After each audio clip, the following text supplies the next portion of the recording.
Hey, what's up, fellas? Thanks. Let's finish out. I don't know if you were listening on hold to what we were just talking about. What do fighters think of what's going on with Chael Sonnen? Not really from the standpoint of, hey, is it fair or not fair, but I guess as a fighter, you really do have to watch what you do, watch what you take, because if things get kind of stuck in that whole process with a commission, you don't really control your own destiny. Yeah, honestly, I haven't really read in too much about the Chael Sonnen thing or even heard too much about it. I know it's some sucky situation for him, but as an athlete, man, you just gotta watch out what you do, because it's out of your hands after you pee bad or whatever happened to you. Anthony, this is Kevin Iole. I wanted to talk to you. I interviewed you minutes after UFC 125 ended, and it looked like you were going to fight Frankie Edgar for the UFC lightweight championship. That was Dana made the comment at that point that you were going to get the fight. You were ecstatic, even though Frankie had a draw with Gray Maynard. It looked like you were going to get the fight. A little bit later, Dana changed his mind. Can you talk us through that situation, your emotions, and how it felt being on such a high, knowing you're going to be fighting for the title, and you could actually be on the card this weekend, and now it turns around, and it's going to be quite a while before you're fighting for the UFC championship. Can you comment on that?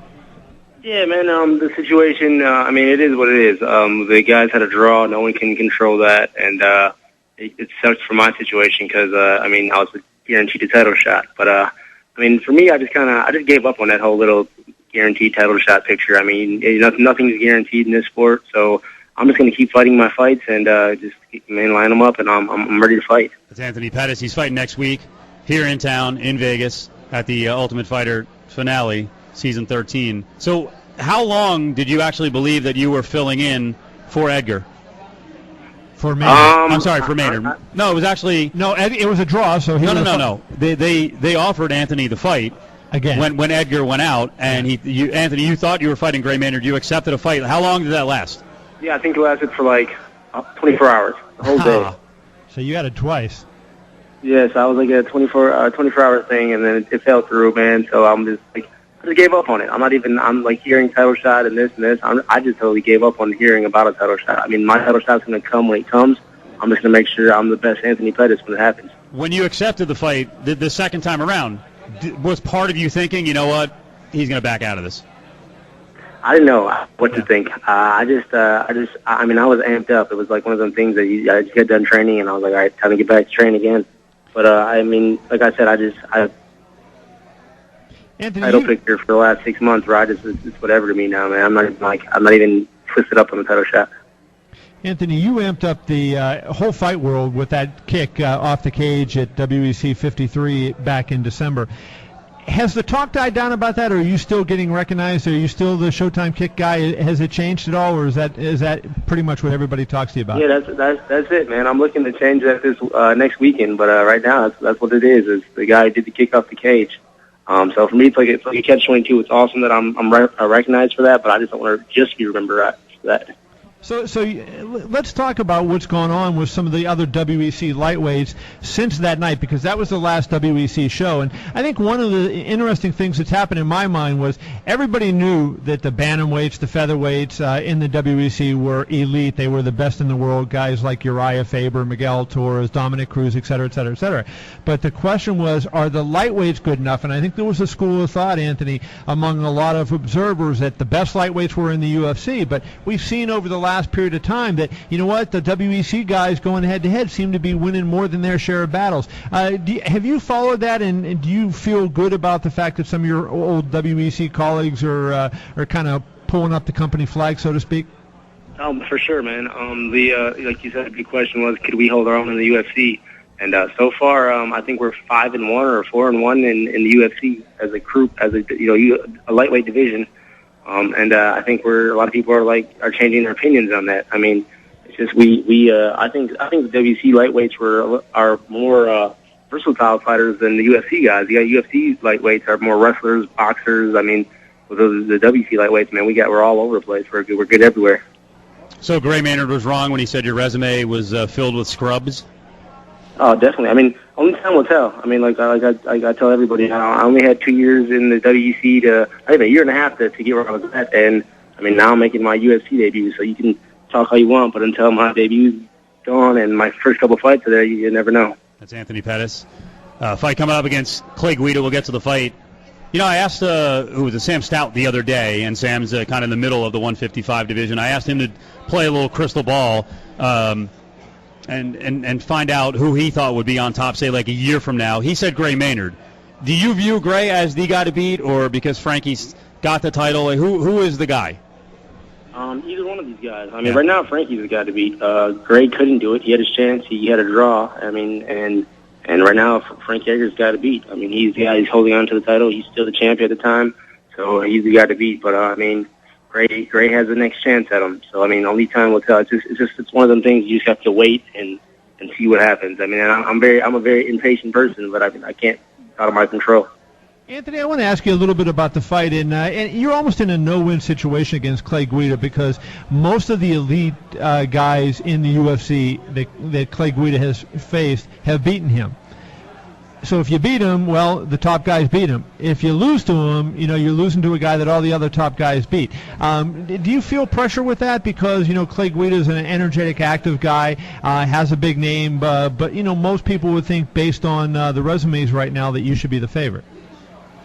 Yeah, I don't really feel that pressure. I think Clay Guida is a very tough opponent. Any day he can come out and win fights. I mean, he's proven that. But I mean, it's just one of those things, like you said. He's kind of at the top of the division. He's like breaking top 10.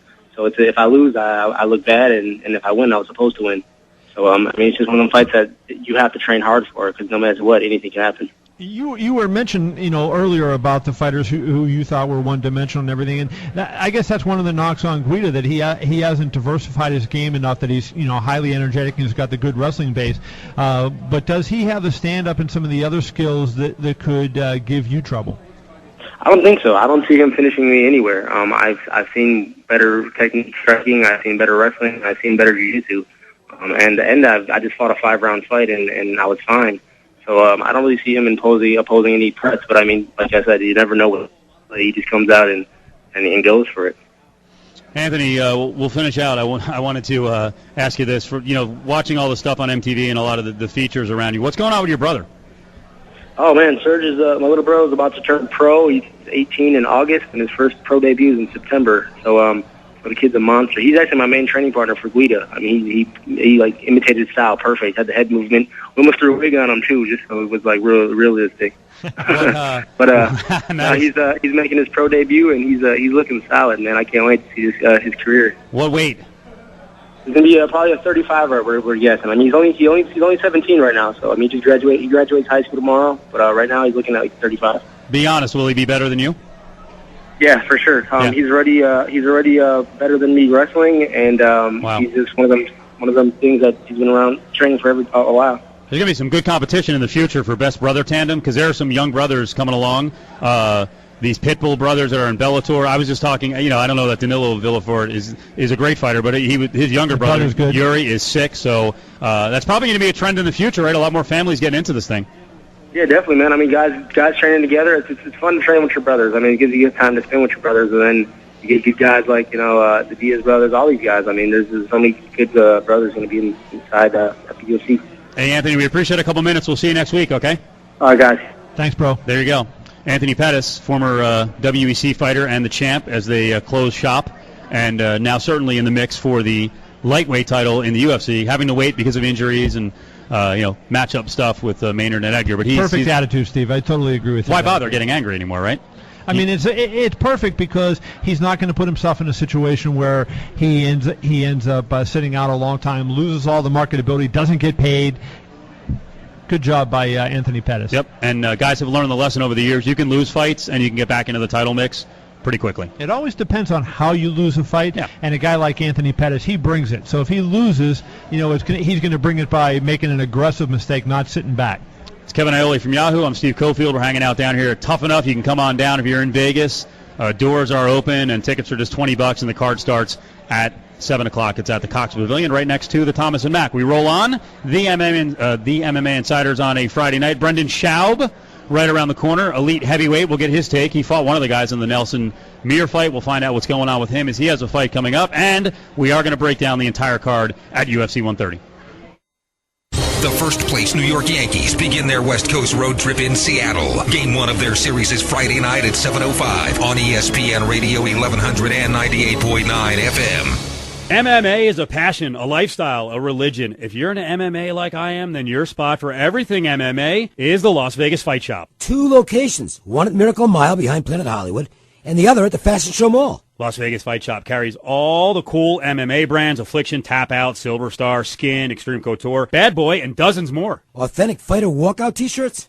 Got it. Fight equipment? Got it. The largest selection of UFC and WWE action figures for the kids? Got it. What about an Octagon girl outfit for my lady? Got it. BJ Penn weigh-in underwear. They've got it. I'm telling you, they have everything MMA. It's the Las Vegas Fight Shop at Miracle Mile. And don't forget, UFC 130 signing events on Friday, May 27th from noon to 2 at Fashion Show with Carlos Condit and Octagon girl Shandella. And Saturday, Chuck Liddell meets and greets at Miracle Mile from noon to 2. It's the Las Vegas Fight Shop. And mention ESPN Radio 1100 or DC and the Sunshine Man. You get 10% off your total purchase.